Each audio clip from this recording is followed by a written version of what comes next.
The diplomatic battle continues in Ukraine and Russia. The Chinese president spending a second day in Moscow, while the Japanese prime minister making a surprise visit to Kyiv.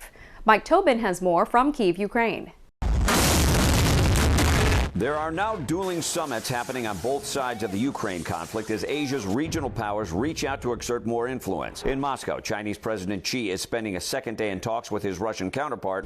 Here in Kyiv, Japanese Prime Minister Kishida making a surprise visit, showing support for Ukrainian officials as the war grinds on. Most observers say Kishida's trip is significant, especially considering the timing, but likely won't result in any new aid packages for Ukraine. So there are many options available for Japan.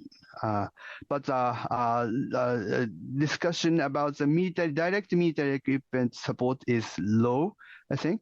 Vladimir Putin is hoping that's not the case with the Chinese. He's counting on military support from Beijing so he can continue his offensive in eastern Ukraine. But so far, President Xi has only spoken broadly about the friendship between Russia and China, saying he wants to, quote, plan the blueprint for cooperation. We are comprehensive strategic partners. For years, our relationship has withstood the test of various changes and become firmer as time goes by. Meanwhile, Ukraine's defense ministry says an explosion in Russian-occupied Crimea destroyed cruise missiles late Monday night. The cause is still unclear, but it came just 2 days after Putin visited the area. He is trying to send two important messages, both to the West as well as to his domestic audiences.